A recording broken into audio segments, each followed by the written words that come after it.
안녕하세요. 반갑습니다. 오늘 토지개발 2의 농지 전용 시간입니다. 자, 농지 전용 허가, 협의 및 신고 이렇게 됐습니다. 50페이지입니다. 교재. 농지 전용은 허가가 있고 신고가 있습니다. 허가와 신고의 차이는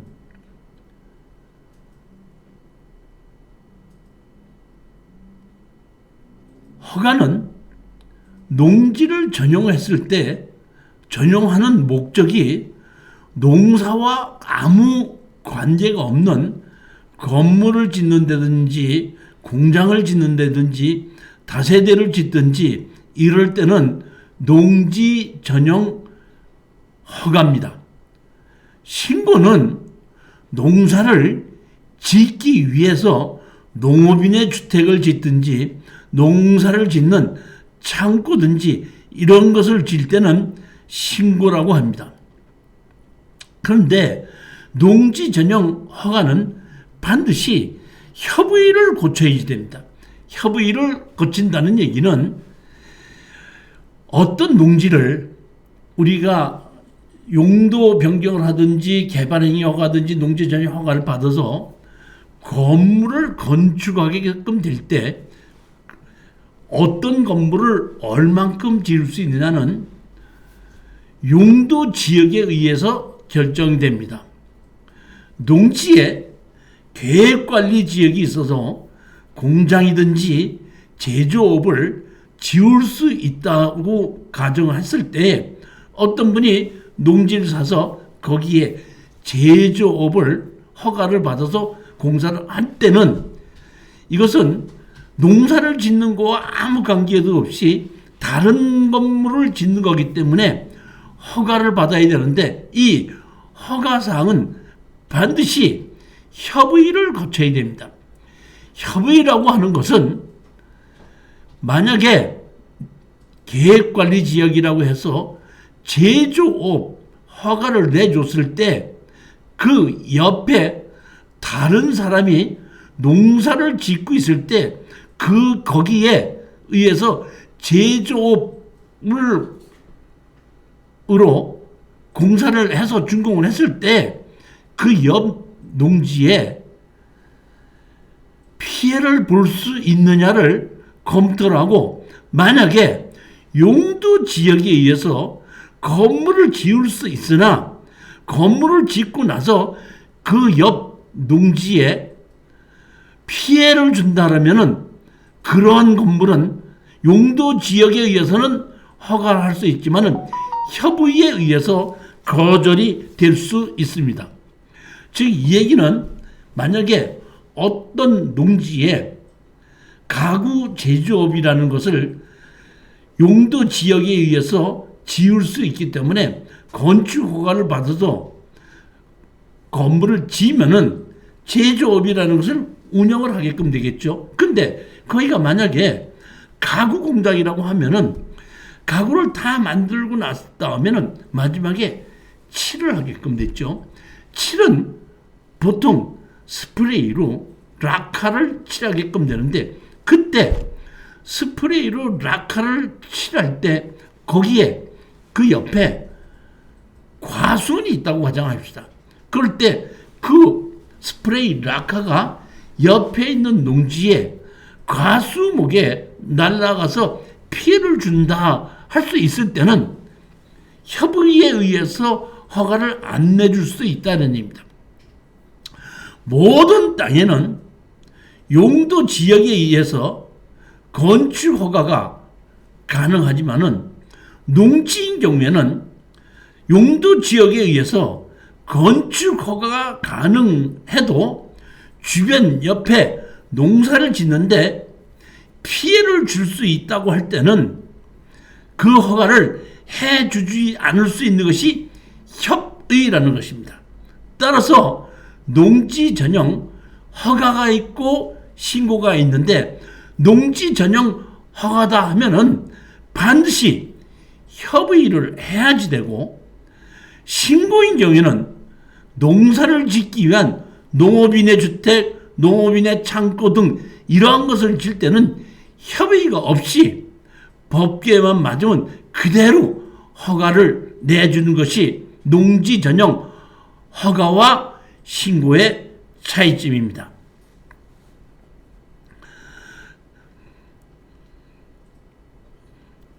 자, 여기 허가와 협의에 대해서 잠시 설명을 드렸고, 여기 보면 제가 농지 전용 허가를 받아서 준공할 때까지의 차례를 제가 적어놨는데 한번 보시겠습니다.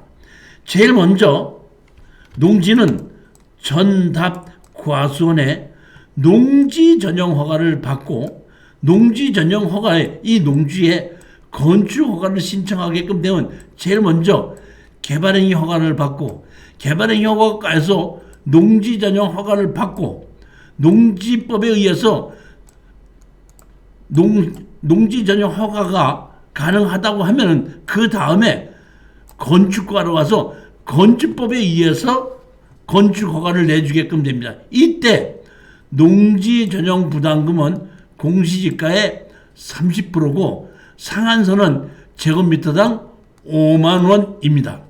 따라서 어떤 농지든지 농지를 전용하려면은 개발행위 허가를 받고 농지 전용 허가를 받아야 되는데, 농지 전용 허가가 가능한 경우에는 농지 전용 부담금을 공시지가의 30%를 내야 되는데, 그 30%가 5만 원을 넘어갈 때는 5만 원이 최고 한도입니다.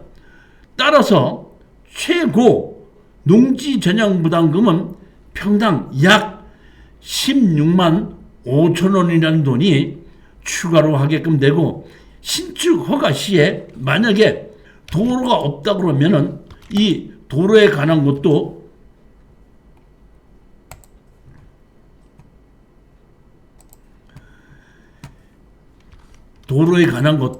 우리가 다른 사람의 땅을 사용 승낙을 받아서 허가를 받아야 되고, 이때 다른 사람의 토지를 사용 승낙을 받아서 진입 도로를 만들게끔 되면 이 땅은 도로 대장에 기록하게끔 됩니다. 이렇게 해서 건축 허가를 받으면은 제일 먼저 공사를 해야 되는데, 뭐부터 공사를 하면 형질 변경 이런 걸 보고 뭐라면 적지복구라고 그러죠. 다시 말하면 어떤 땅에 건물을 짓기 위해서는 평탄 작업을 하게끔 되고, 평탄을 하기 위해서는 축대를 쌓을 수 있고 절토한 곳에 옹벽을 설치할 수도 있습니다.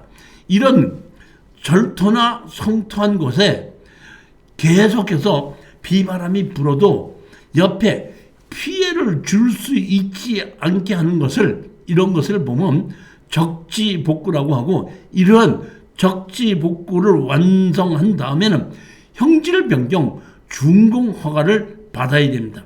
이렇게 준공 허가를 받고 나면은 그러니까 허가를 받을 때, 개발행위 허가를 받을 때 일정한 금액을 예치를 하게끔 되고, 만약에 농지 전용 허가를 받아서 하다가 중간에서 중단을 하게끔 되면 관계기관에서 원상복구시켜라, 이러한 명령서가 나오게끔 됩니다.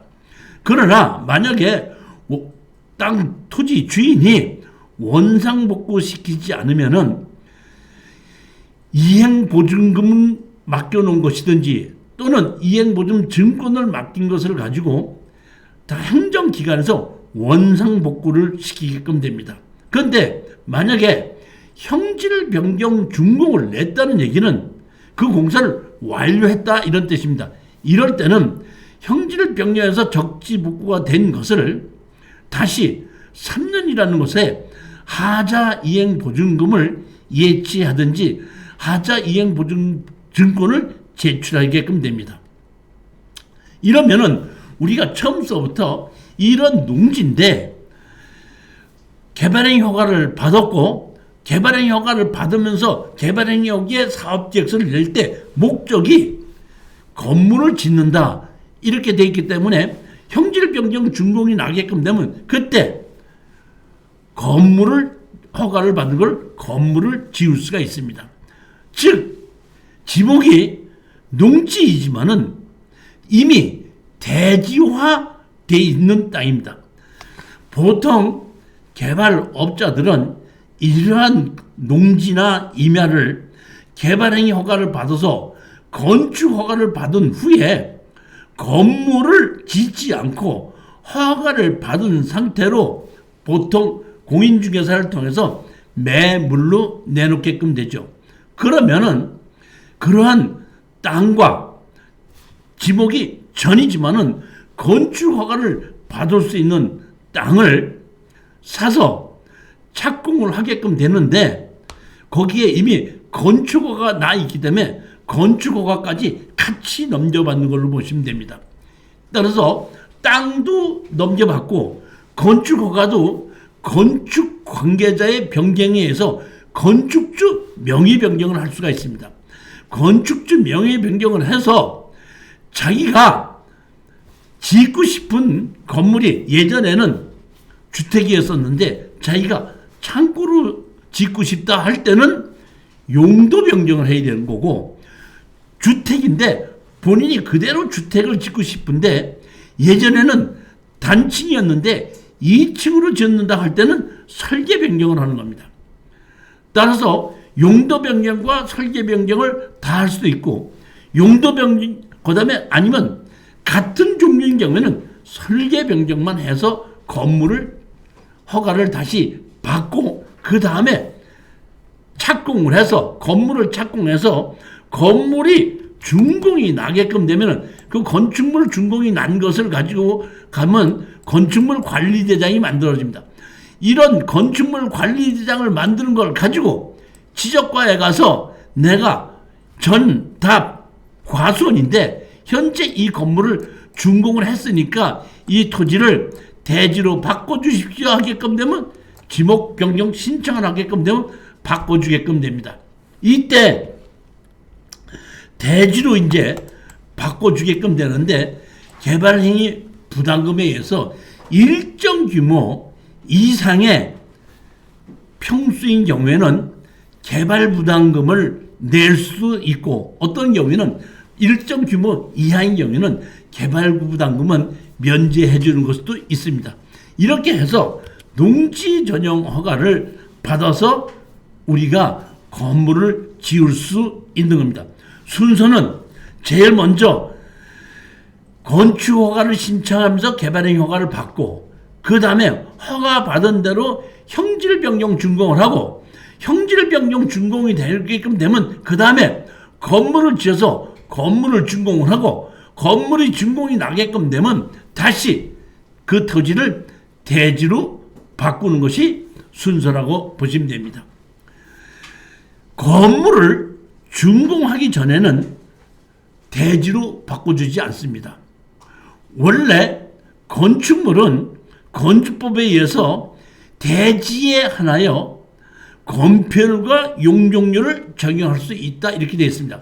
따라서 전, 답, 과수는 건폐율과 용적률을 적용할 수 없지만은 내가 여기 이만큼을 앞으로 건물을 지어서 대지로 만들겠다 하는 조건에 의해서 전, 답, 과수원도 건폐율과 용적률을 적용해 줍니다. 대지는 아니지만 대지로 바꿔주지는 않습니다.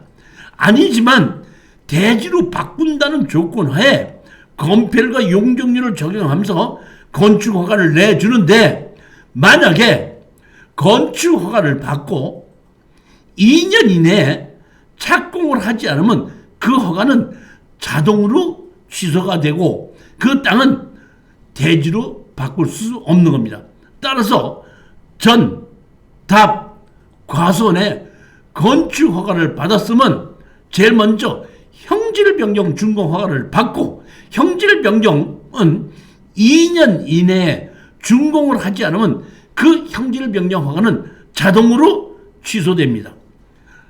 건축 허가는 허가를 받고 2년 안에 착공을 하지 않으면 자동으로 취소됩니다.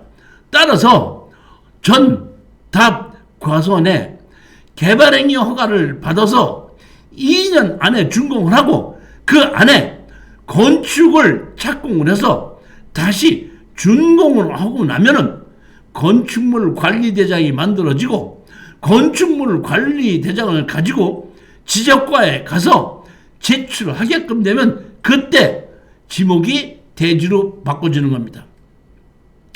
따라서 지금은 개발행위 허가를 통해서 대지로 바꿀 수 있는 것은 반드시 건물을 지어야지만 바꿀 수 있지 건물을 짓지 않고서는 바꿀 수가 없다는 걸 명심하시기 바랍니다. 농지 전용, 여기 보면 53페이지인데 농지 전용 허가를 받았는데 착공을 하지 않거나 착공하더라도 이행기간 내 준공하지 않으면 허가는 자동으로 취소됩니다.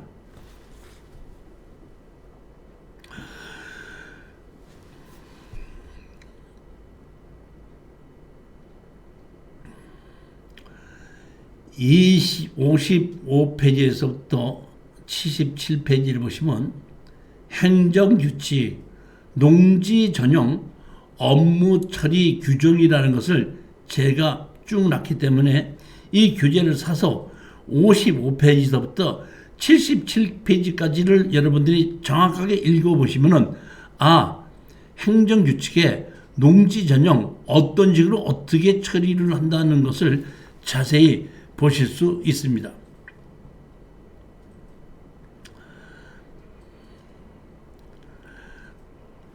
자, 여기 보면 제10조 농지 전용의 신고 이렇게 되어 있는데 농업진흥지역이라도 농업인은 농촌주택을 건축할 수가 있습니다. 여기 보면 시행령 36조 별표 1에서 농업인이라 하면입니다. 원래 어떤 농지를 가지고 농사를 짓고 있으면서 농업경영체 등록을 하게끔 되면 전부 다 농업인은 맞습니다. 그런데 농업경영체를 등록한 농업인과 농어촌 주택을 짓기 위한 농업인은 차이가 있습니다. 여기는 농어촌 주택을 짓기 위한 농업인을 말씀을 드리는 겁니다. 여기는 일반 농업인이 아니라 농어촌 주택을 짓기 위한 농업인의 조건을 얘기하는 겁니다. 연간 총 수입액이 2분의 1 이상을 농사를 경작하는 것으로서 수익을 얻는 사람이 여기에 농업인에 해당합니다. 즉 어떤 분이 농지를 사서 농업경영체를 등록을 해서 농사를 짓는 사람은 일반 농업인에 속하지만 그 사람이 만약에 회사를 다니거나 공무원으로 근무를 하면서 농사를 지을 수도 있겠죠. 그랬을 때에 그 금액을 비교해 봤을 때에 농사를 짓는 것 외에 다른 곳에서 일정한 수익, 총 연간의 수익이 농사를 짓는 것 말고 다른 곳에서 짓는 수익이 생기는 수익이 2분의 1 이상이 될 때는 농업인의 주택을 지을 수 있는 농업인에는 해당하지 않습니다. 그 다음에 두 번째는 내가 지으려고 하는 농지의 시, 구, 읍면에 6개월 이상 거주를 하고 있는 사람만이 거기에 농업인의 주택을 지을 수 있습니다. 지금 얘기는 어떤 얘기는 농업진흥지역에는 원래 주택을 못 짓는데 농업인에게만 농업인의 주택을 지을 수 있게 해준다 이런 얘기입니다. 그런데 일반 농업인이 아니라 여기에 농업진흥지역에 농업인의 주택을 지을 수 있는 농업인과 일반 농업인은 차이가 있다는 얘기입니다. 농업진흥지역에 농촌주택을 지을 수 있는 농업인은 자기가 연간 생산하는 버는 총 돈의 2분의 1 이상이 농업으로 벌어야 되고 그 시구읍면에 거주해야 되고 세 번째는 다른 곳에 주택을 가지고 있지 않아야 됩니다. 이러한 조건을 가진 농업인은 농업진흥지역에도 농촌주택을 지을 수가 있습니다.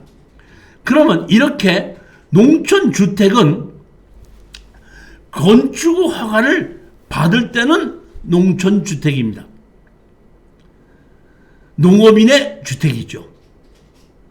그런데 건축법에 의해서 건축물 관리대장을 만들 때는 농업인의 주택이라는 것이 없기 때문에 따라서 그냥 주택으로 가게끔 됩니다. 이때의 조건은 건물은 30평 이내에 되고 토지는 200평 미만이어야 됩니다. 자, 농업인의 주택을 다시 한번 설명을 드리자면 농업진흥지역에 농업인의 주택은 지을 수 있다. 조건은 대지 면적은 총 200평, 건물은 30평, 그 다음에 총 1년 동안 수익의 2분의 1 이상이 농사를 농업인으로 농사를 경작하는 거에 수익이 있어야 된다. 그 다음에 내가 건축하려는 농지에 6개월 이상 거주해야 된다. 세 번째, 다른 곳에 집이 없어야 된다.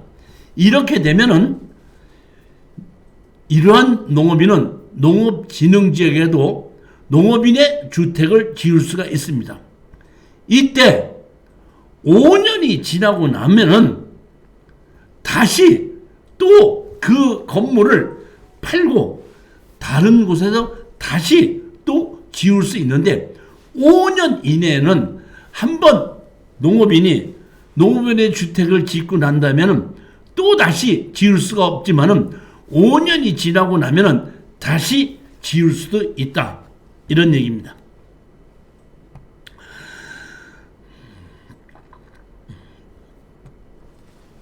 자, 20조 사실상 농지 등에 대한 부과 기준 적용.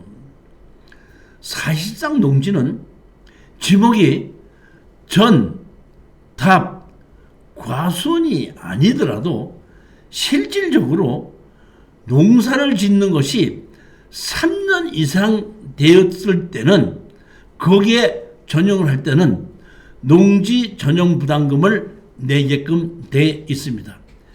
예전에 어떤 분이 저한테다가 평창에 있는 과수원을 한 1,000몇백 평을 샀는데 거기에 대지가 한 200평이 있었고 옛날 건물이 있었던 것 같습니다. 그러니까 대지에다가 거기에 대지가 한 200평에 과수원이 한 1,500평에서 1,700평을 그 당시에 매입을 했었습니다. 근데 거기에는 건물이 지목은 대지도 있지만 옛날에 집이 있었기 때문에 집터에 있을 때 그 집은 없어지다 보니까 거기에 그대로 농사를 경작했었던 것 같습니다.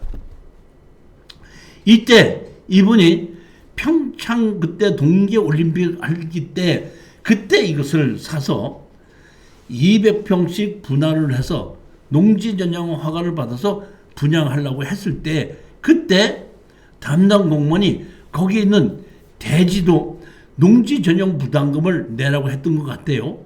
그러다 보니까 저한테 와서 아니 지목이 대지인데 이 대지를 농지 전용 부담금을 내라는데 이것이 맞습니까? 하고 저한테 물어보더라고요. 그래서 제가 그분에게 말씀을 드렸습니다. 지목이 대지라고 하더라도 건물이 없고 농사를 같이 과수원으로 3년 이상 과수목을 심어서 농사를 지었다 그러면 그것은 사실상 대지로 농지 전용 허가를 받기 위해서는 농지 전용 부담금을 내야 된다. 이렇게 설명드린 적이 있습니다. 지금도 경매가 가끔가다 대지인데도 불구하고 농지 취득 자격증명서 필요 조건으로 나오는 경우가 있습니다. 그러면 어떤 분이 저한테 가끔가다 물어봅니다. 아니, 지목이 대지로 됐는데 여기 경매로 나온 땅이 농지 전용 허가를 받아서 제출하는 조건으로 나오는데 지목이 대지인데 왜 이렇게 되는 겁니까? 고 물어보시는 경우가 가끔 있습니다.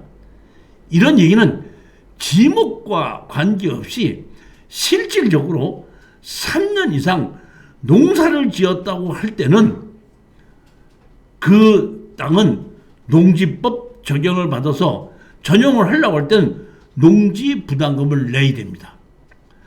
제가 이렇게 설명하자 어떤 분이 또 그러더군요. 그러면은 임야를 사서 3년 이상 농지를 지게끔 되면 농지가 되는 겁니까? 이렇게 물어보시는 분이 있는데 그렇지는 않습니다. 왜냐하면 지목이 대지인데 농사를 짓는 것은 법규에 어긋나지가 않습니다. 그리고 그대로 농지법 적용을 받게 되는 겁니다. 그런데 임야에다가 농사를 지었다 그러면 임야는 산지관리법이 있어서 산지 전용 허가를 받고 나서 농사를 지어야 되는데 산지 전용 허가를 받지 않고 농사를 지었기 때문에 농지법을 적용받기 이전에 이미 산지관리법에 의해서 위반을 하기 때문에 거기에 대한 이행강제금이 나오기 때문에 다시 산지로 원상복구한 후에 농사를 짓는 것이 맞는 겁니다. 절대 착각하지 마시기 바랍니다. 농지 전용 신고에 따른 보정부담금의 감면,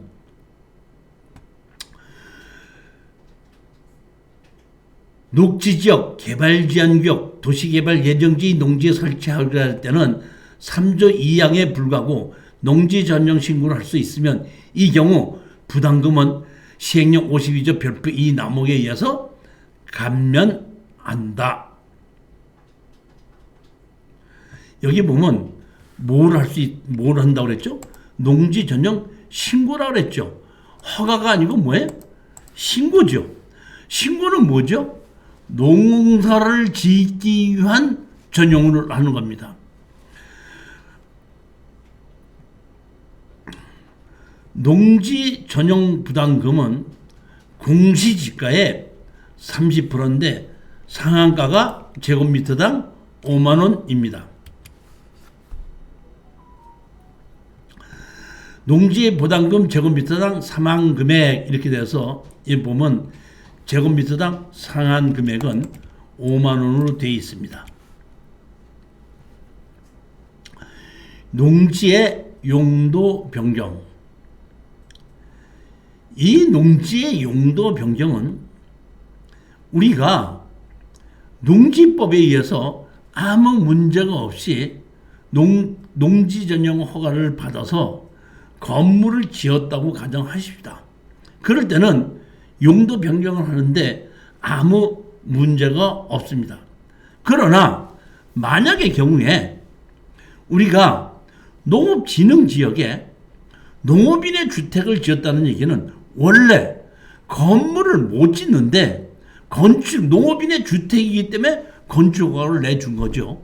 그러면 건축허가를 내놓고 5년 이내에 주택을 근린생활시설로 용도 변경을 할 수도 있는데 이렇게 특혜를 받아서 준공된 농지는 용도 변경을 할 수 없다 이런 얘기입니다.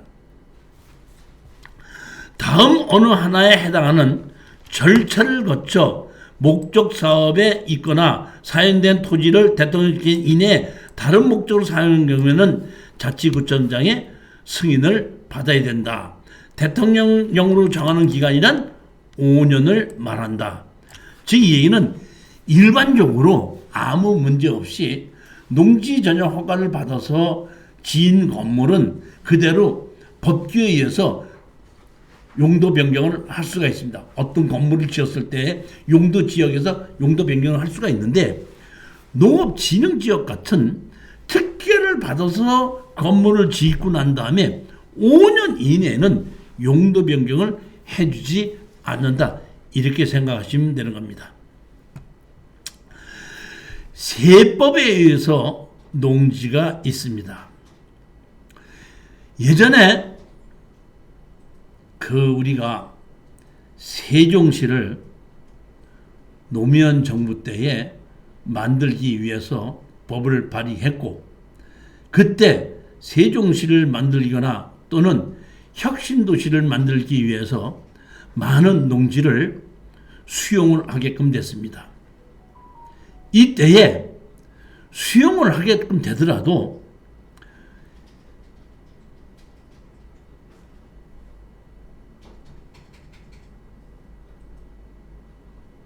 양도소득세는 우리가 내게끔 되어 있습니다.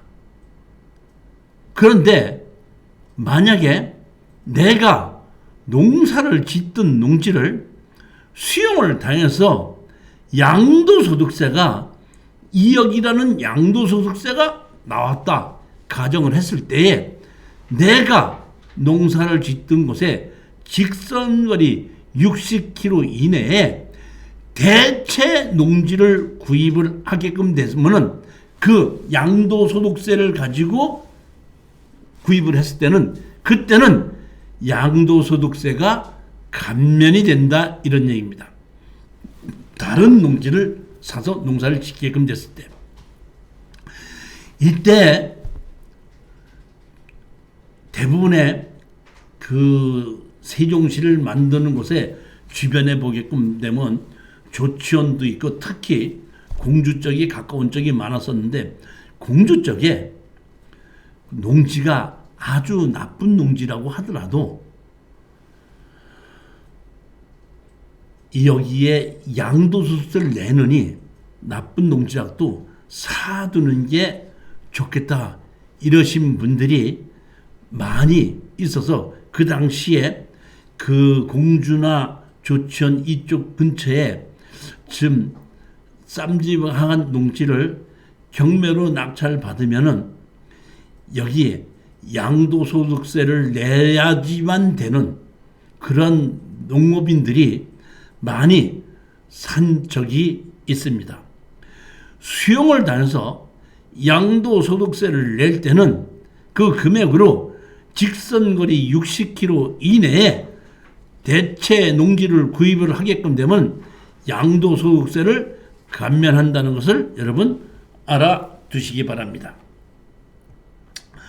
또 우리가 별장 같은 것을 가지고 있게끔 되면 중과세가 되는데, 농업인의 주택과 또는 고향주택과 별장은 차이가 있겠죠.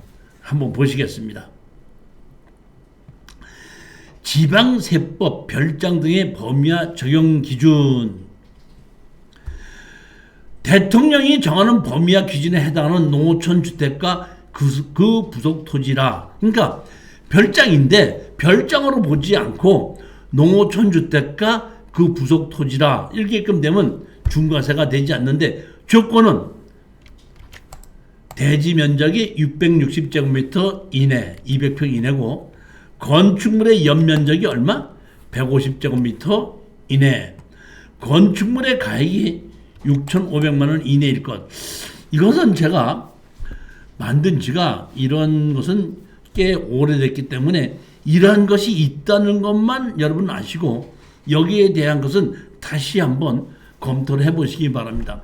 왜냐하면은 제가 토지 개발과 경매 강의를 하면서 한 6개월에 한 번 정도씩 세무사를 모시고 우리 수강생들에게 세법에 대해서 강의하는 적이 있습니다.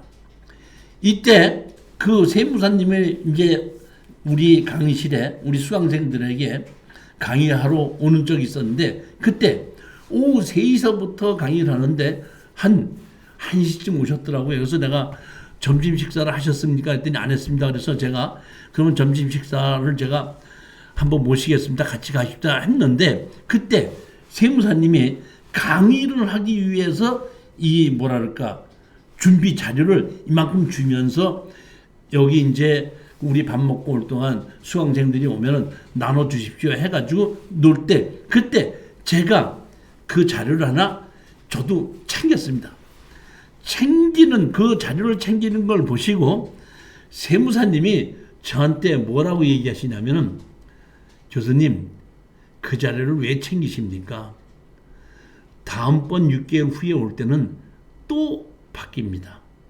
즉 세법은 그렇게 자주 바뀌기 때문에 제가 여기에 적어놓은 것은 벌써 몇 년 됐기 때문에 이것이 다라고 보시면 안 되고 이런 것이 있기는 있지만 별장 등의 범위와 적용 기준이 있지만은 이 조건은 바뀌었을 수도 있다 이렇게 아시면 됩니다.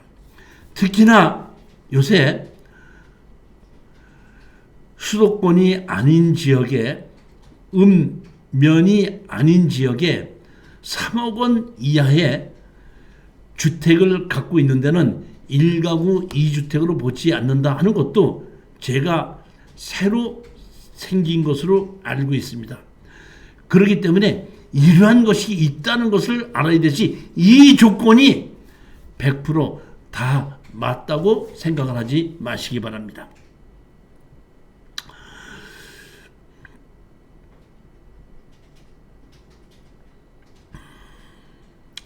조세 특례 제한법 70조 농지 대토에 대한 양도소득세 감면, 좀 아까 제가 말씀드렸죠.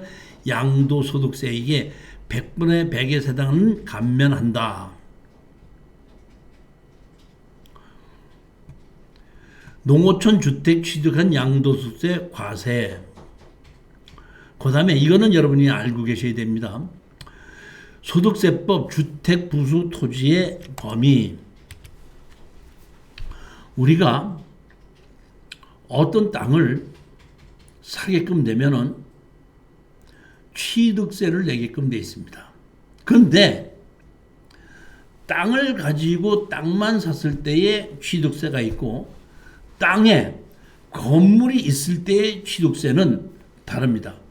예를 들자면 제가 알고 있기로는 땅만 사게끔 되면 일반 땅인 경우에는 4%가 취득세고 건물과 토지가 같이 있을 때는 1.1%가 취득세로 알고 있습니다.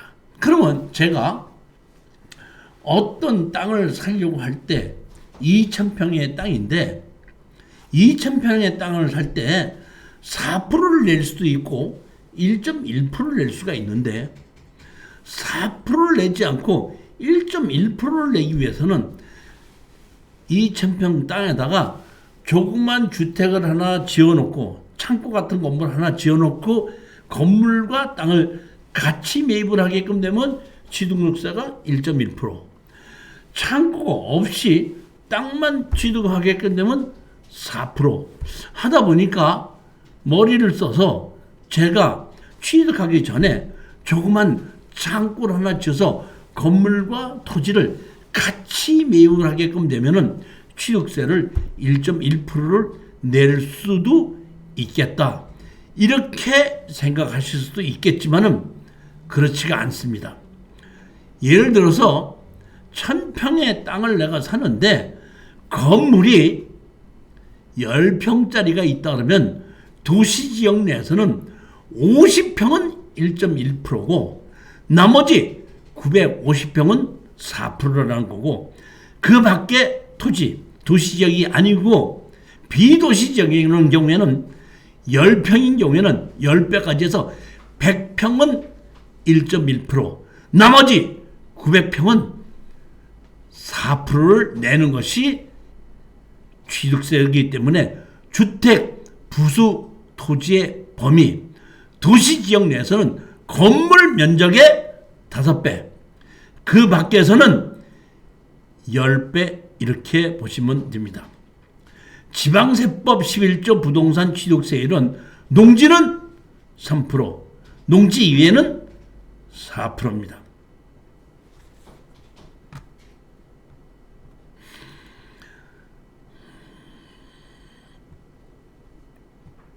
자, 10분만 쉬었다 하도록 하겠습니다.